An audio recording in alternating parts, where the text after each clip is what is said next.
Well. Welcome into the PHNX Cardinals podcast as we've got our producer on the show as well. No, it's just a three-man booth today. I'm Johnny Venerable, joined as always by Mr. Bo Brock, Frank Sanders, number 81. His big butt or his tight end butt? What are we doing today? It's my butt, baby. It's my butt or is it my tight ends? But we're going to discuss it and get down with it. We're talking little skill players today, my man. That's what we're doing. Skill players? We got skill players that are tight ends? Yeah. Trey McBride is skilled. He is as skilled as they come, Frank Sanders. Okay. You better learn how to put his hand in the ground and block, baby. Block. I got HB on the outside. That's Hollywood Brown. And he's not trying to shed no balls around town. He's trying to get me the ball, K1. So poetic. Sounds great. I'm on board with that, but let's put a little respect on Trey McBride's name today, and I think we will, Johnny. Yes, we're excited, Bo, to talk about it. One of my favorite memories of this crew together since Bo joined us was day 2 in studio for the draft Friday night, and the three of us going 4 hours live. And the coup de grace of that evening was when the Cardinals took Trey McBride, and the three of us were in complete shock. Frank was very upset. I'm surprised he didn't throw things that evening.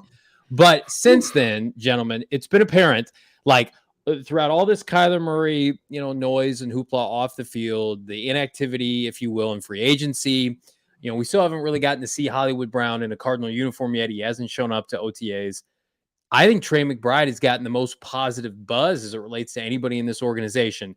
He was the star for this team of rookie voluntary or non-voluntary minicamp, whatever it is, when the rookies get together, front and center in the NFL team photo with the rookies. And then I stumbled across, Bo, this photo on the team website, and dude's a specimen. He is 6'4". He's put together.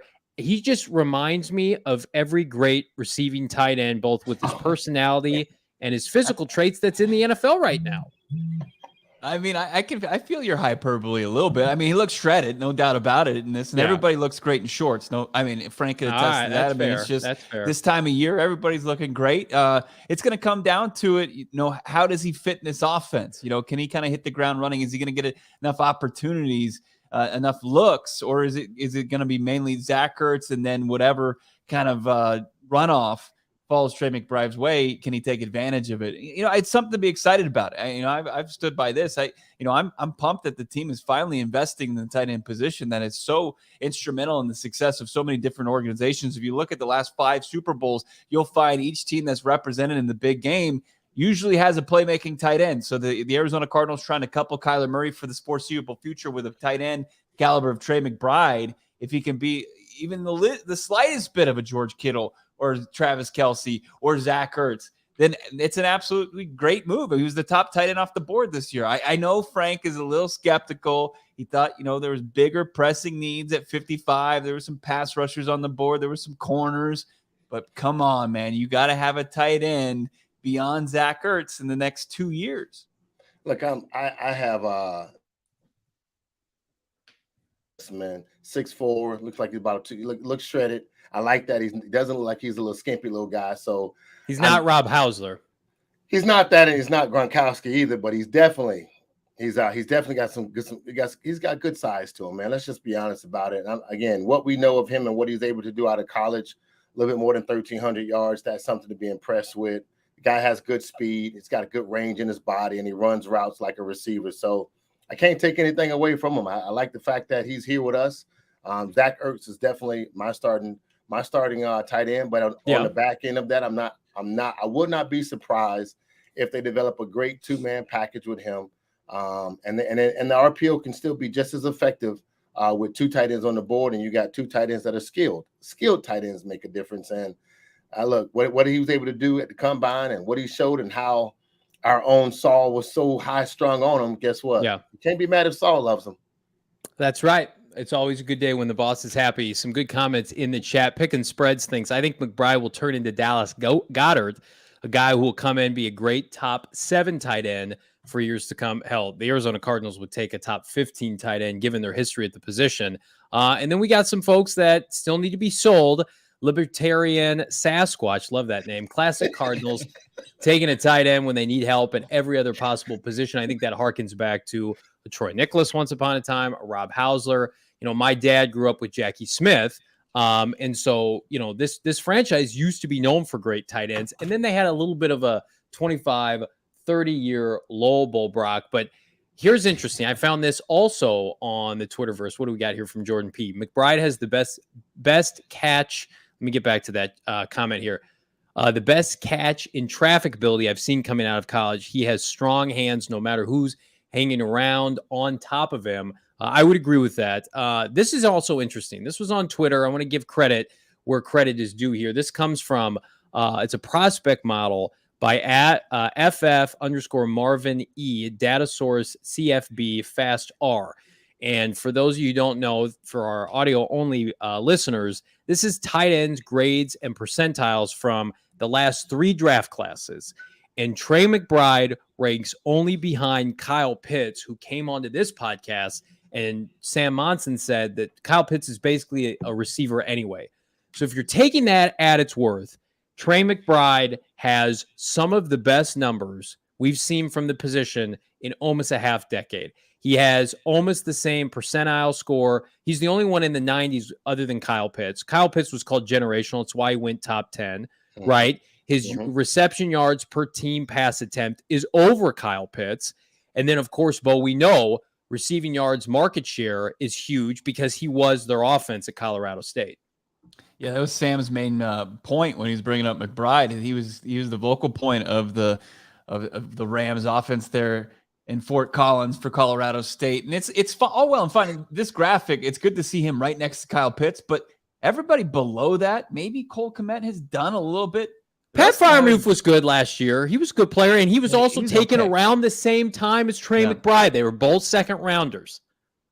I don't know. They really haven't done shit as far as the NFL level yet. But look, and you don't need to expect big things from Trey McBride. Like if he can if he can be a mismatch once or twice a game, they have enough offensive firepower. Like it needs to be Kyler Hollywood show and James Conner and Zach Ertz and Rondell Moore. Like there's not going to be any pressure for Trey McBride to produce. I like picking spreads. He was the first one in the chat today saying, look, I'm projecting 425 and 2 touchdowns. I'll take that right now. I will sign up for that right now. No, he needs to have more than 2 touchdowns. I think he'll have 4 or 5 by the end of the season. Okay, it's a long season.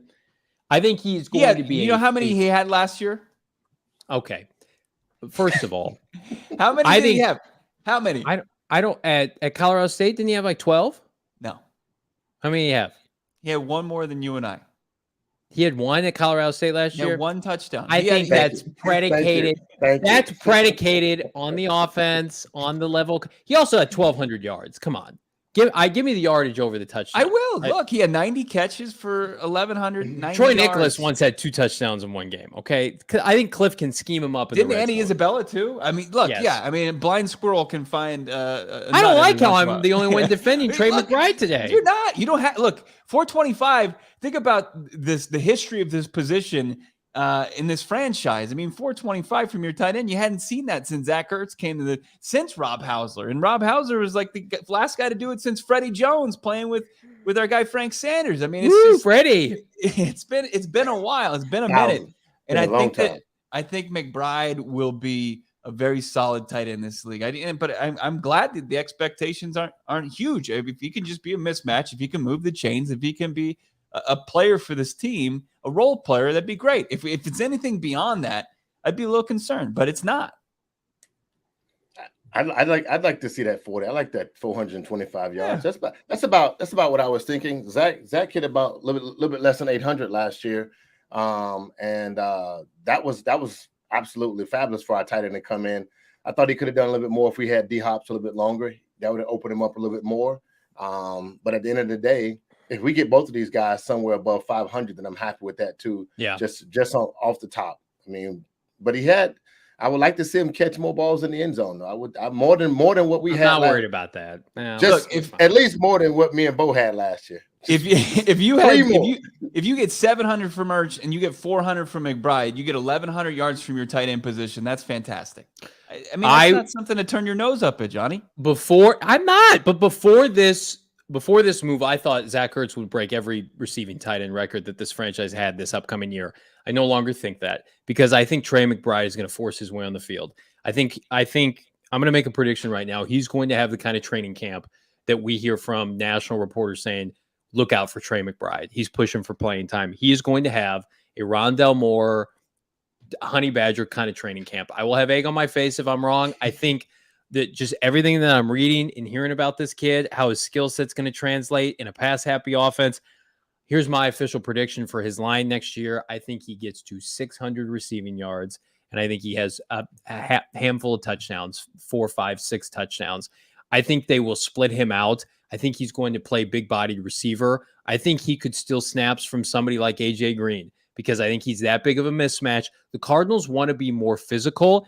To do that and supplement some of the issues you have at pass catcher, especially with DeAndre Hopkins missing the first 6 games, let's get a lot of 2 tight end look. Let's allow them to not have these tackles on an island consistently when you're feeling like the offensive line could be a little bit of a liability this year. The depth isn't great.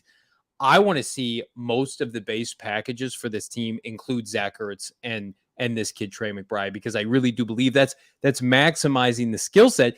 And then it helps supplement pass protection for Kyler Murray, running lanes for James Conner.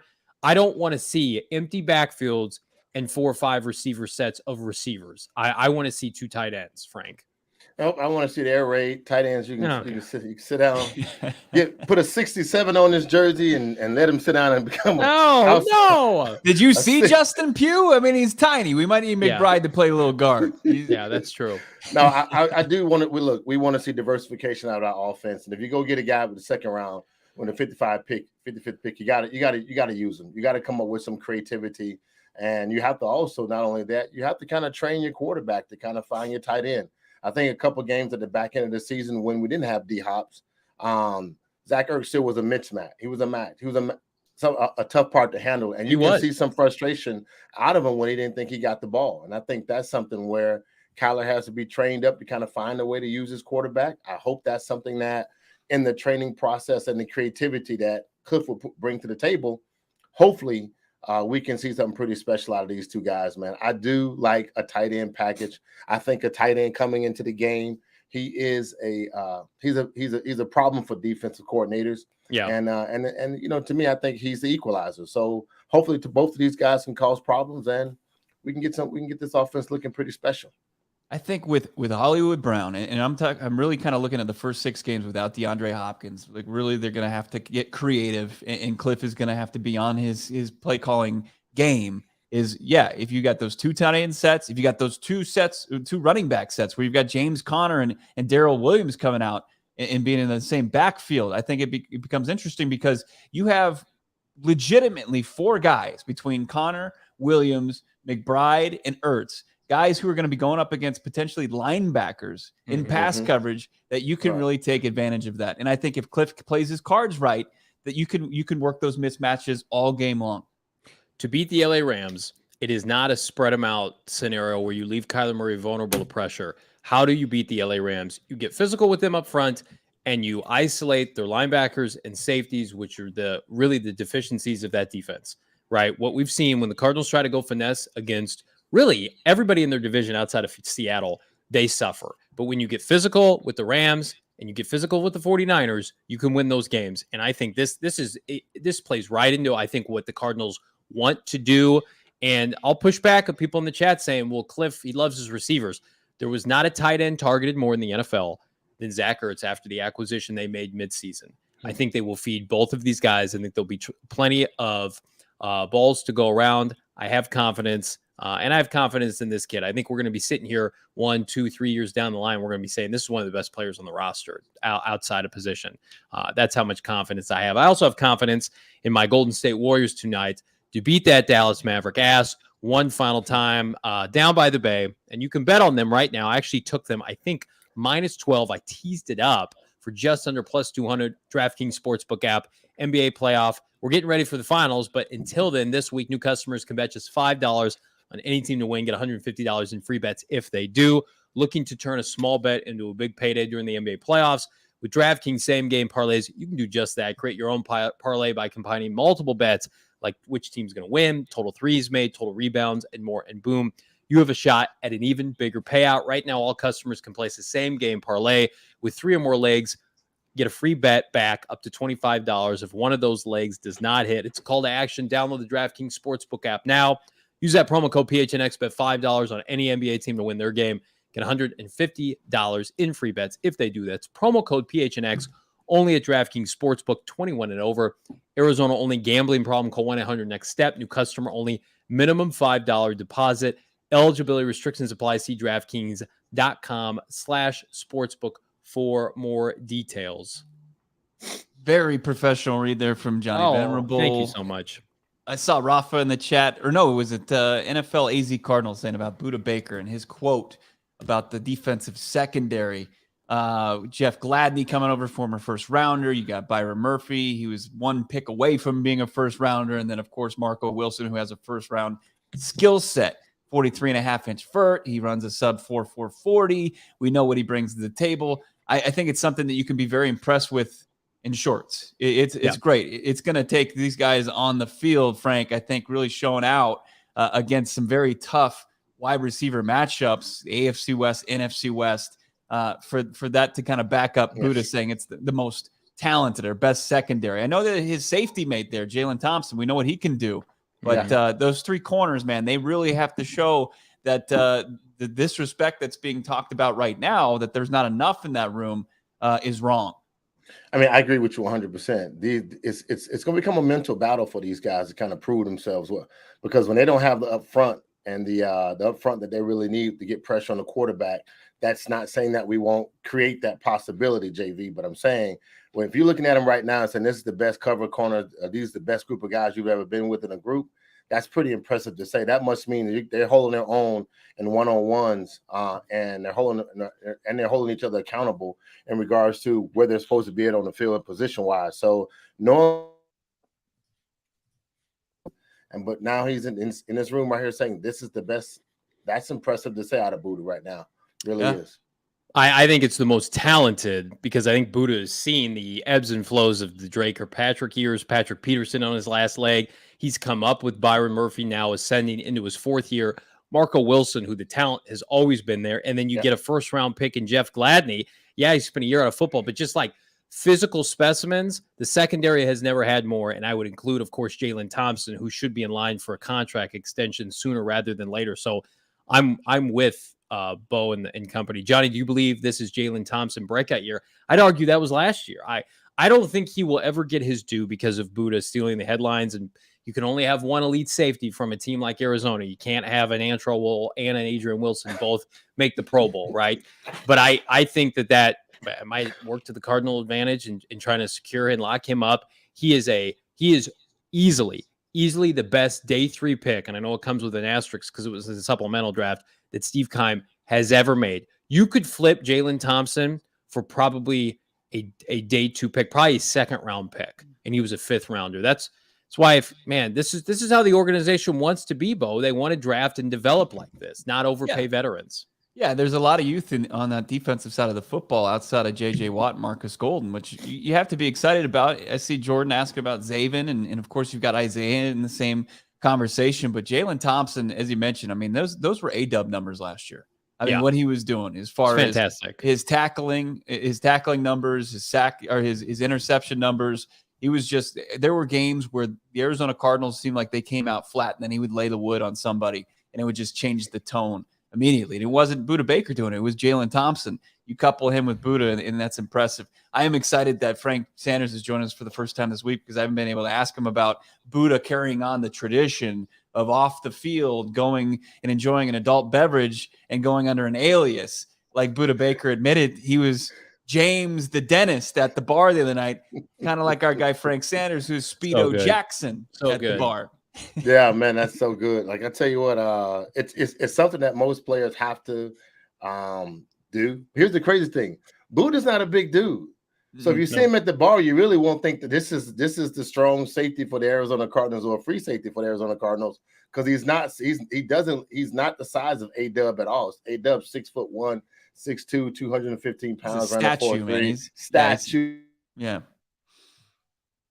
Buddha's about 5'10", but he's got the heart of a dog. He's a dog. Cardinals don't have enough dogs. He's one of their lone dogs. He's definitely. I do got this question. Now, let me ask both of you guys this. Now I throw this out in the chat. Last year, Buddha went to sleep twice.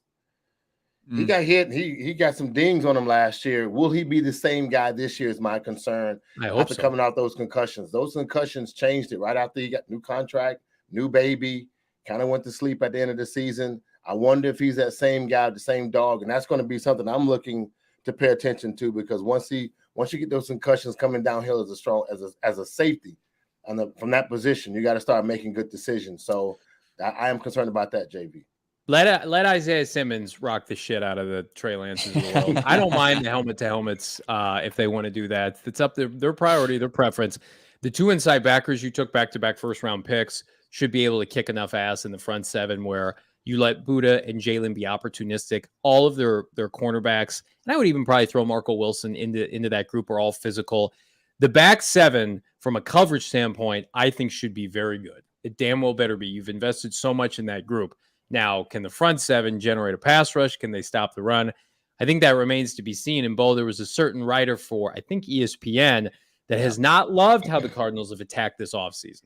No, the last two offseason, Bill Barnwell has been a heavy critic of Steve Keim and crew and how they've approached Kyler Murray's rookie contract, and there was no difference. Actually, it got worse. So they were 21st in 2021 last year, that team that won 11 games and went to the postseason. So there's your 21st ranked offseason making its way to the playoffs. And then this year, sorry, Bill, 30th overall. 30th overall. That's where Bill Barnwell ranks the Arizona Cardinals offseason this year. The only teams that were ranked ahead of the Cardinals or below them, the worst was the Seattle Seahawks, which is a dub for the Cardinals. And then 31st, the Atlanta Falcons. Only two teams that Bill Barnwell thinks, wow, and our guy Frank Sanders believes that. But you know what's strange about this, Johnny? If you read the entire article, is he'll go through it and he says, well, I compared to a lot of pundits out there and analysts, I like the Hollywood Brown trade. Right? I like Hollywood Brown. I like their signing of Will Hernandez. But then he goes down, and this is where he blasts him. He says they overvalued Connor Ertz and they undervalued Robert Alford, who's still available. The Murray mess and Hollywood overpay. And I think that's where Bill Barnwell really gets kind of lost, is how he values things. He says, there was a quote in there, Johnny and Frank, where it was, he said, as far as the context of what the rest of the league values players. And it's just, he does not like how Steve Keim operates, and that's just going to be a true disconnect whenever you read these rankings. So you have to take it with a grain of salt. Like the way that Bill Barnwell thinks the Arizona Cardinals should have built around Kyler Murray is completely different than what Steve Keim is, and Bill Barnwell wants it with a longer, more long-term perspective. Where I think Steve Keim is going year to year. Well, I would argue most everything Steve's done has been long-term. Like, you got a potential number one receiver that's Kyler Murray's best friend who's 24. That's a long-term move. And Bill's like, well, they have to pay him. Well, then I got to pay him this year, and he's going to play, I would think, on his fifth-year option next year, and then they could franchise tag him. That's 3 more years of cost control. And then we just got finished talking about a 24-year-old or a 22-year-old I think could be a transcendent pass-catching tight end for this team. That's long-term. The money to James Conner and Zach Ertz, it's not real after 2 years. So they're going to ride those two individuals. I believe championship level players. Ertz has won a championship. James Conner's been to the Pro Bowl playoffs. He's a championship level player. Where he lost me in this article, you can go read it and come up with your own resolution here. It's like, well, it's 3.7 yards per carry. You have to watch the Cardinal offense and knows how it operates. The Cardinals are predicated, I believe, on having a big short yardage back be the focal point next to Kyler Murray. They could not rely on Chase. That's why they took Keontae Ingram, who's big and physical. Darrell Williams can be physical. If you're finesse at running back, after already having finesse undersized receivers, that doesn't work. James Conner is a large reason, I would say really number 2 to Kyler, that they made the playoffs last year, that they won 11 games. He was historically great, and I don't give a shit if my running back averages under 4 yards per carry, Frank. If I give him the ball 3 times on the goal line, it takes him 3 times to score. Guess what? I still get that touchdown. I don't care. Yeah. Now, JC did exactly what he's supposed to do. Zachers, they brought to the table exactly what we needed to bring to the table to get this offense moving. the Zach Ertz pickup in the middle of the season just was absolutely phenomenal. Like that, you can't argue with that. But Photoshop is that picture. No, this is what Bill looks like. Okay. Okay. Okay. You sure you didn't Photoshop that? No, that's hey man. He's not teaching high school gym class. He doesn't have Johnny's hairline. Is that what you're getting at? Hey, I'm just trying to figure. I thought he photoshopped it. I thought someone was like, because Johnny had the little voice. He did. I didn't thought he was like, you know what? I'm not here to knock anybody's appearance. I will say that I think he's got some size to him. So it's a trade-off. You can either Bo's like, Bo, are you 6 foot? You've got a full head of hair. Yeah, so that's Bo's not tall. true. Bo's 6 feet. Yeah. So Bo has both. I am 5'6.5", maybe 5'7" with some inserts in. But I said you all Italian. Full head of hair. You said you're all Italian, man. Continue. Let's pick apart Bill's comments. Let's not trash his appearance. Okay, so look, you're entitled to your opinion. You really are, and I think, and I'm going to go back to what I said earlier. I don't think that this was the best offseason that I have seen with. In regards That's fair. I just don't. I don't think it was a great one. I can't say it's number 30th in the NFL, but the moves that we made, I was surprised and shocked, and I was hoping to see a whole bunch of stuff that was different than I saw on draft day. And then we're still in a position where, that to me and my concerns are that he really didn't do anything this offseason, and we're still dragging out the Kyler Murray conversation on where's his contract, why he's not at OTAs, blah blah blah blah. So I can see where he's at in this conversation. I can see where he's at on his points, but Cardinal being 30 overall, I can't see that. Can I ask a question? What did the Niners do this offseason? But everybody loves slobbering all over, Kyle Shanahan. They haven't done anything. They butchered the Jimmy Garoppolo trade, which still hasn't happened. Brutal. Their draft picks were miserable. They took another running back. They haven't signed anyone. They're probably 29, though, John. I don't think so. They're fighting with podcast hosts. Have you seen that? Javon Kinlaw is throwing some guy's hat off and going on his podcast and threatening him. But you think about Green Bay traded away Devontae Adams. They are exponentially worse. The Cardinals, you could argue, okay, people overvalue Chandler Jones. We don't on this podcast. He's a historically great player. He was good last year. Well, hopefully they can supplement. Outside of that, I think they're way better offensively this year. And it's an offensive league. And defensively, they're going to play their young guys. They took a bunch of high players in the draft defensively. And outside of Chandler Jones, I think a lot of them can be upgrades, with all due respect to Jordan Hicks and Robert Alford. So people love to dog on this team. And 99% of the time, I understand that I can be objective. But you watched this team last year, they were carried by two players when Kyler Murray was out, James Conner and Zach Ertz. So, of course, they're let's re-up these guys. They're great in the locker room. They're championship level. They're not long it's like 5-year deals. James Conner didn't get the Zeke contract. Zach Ertz isn't being paid, peak Rob Gronkowski money. They're just nice deals that you want to reward and show. And I'll get off my soapbox here in a minute, Bo. When players come here and they get 1-year contracts like James Conner, right? Or once upon a time, John Abraham and Jared Valdir, when they come here and they're on 1-year contracts, Jared was a multi-year guy, but everybody else, and they have great seasons and they're rewarded, that encourages other players and their agents to say, the Cardinals do it right. Come here and prove it. Ingratiate yourself in their culture, and then they will give you a multi-year contract. That's what happened with James Conner and Zach Ertz. That's why Zach Ertz signed before free agency. If the Cardinals had played it goodbye, we're going to scrap you, they may not have as many suitors or takers in the offseason. I think a lot of us are going to be excited maybe by a signing or two this summer that they then can pivot next offseason and secure them. It's all about vetting guys. I would rather pay guys like Zach Ertz and James Conner this offseason after I know that they fit with my team and what I want to do than just throwing a bunch of money out there to complete unknowns. Heating up. Johnny's hot right now. I'm hot, damn it. Absolutely. And his Cardinals. I got sources close to the situation that not only does he have 1 car without AC, he's got 2 now. So, oh, God help me.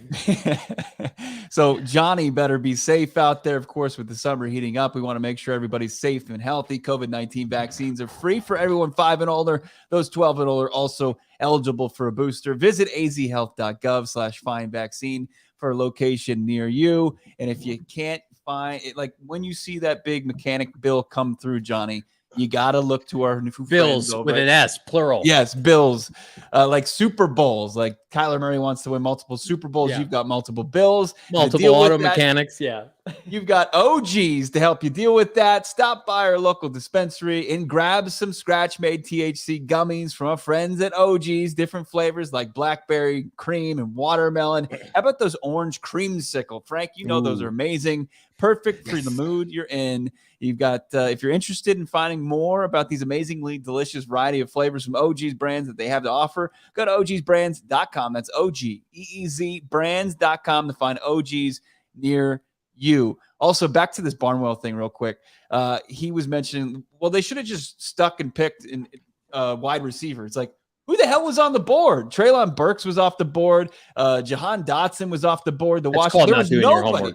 Yeah, it's in continuing that conversation about how he says that the Kyler Murray situation is a mess when it's just trending towards Kyler Murray signing a historic, life-changing deal. I don't.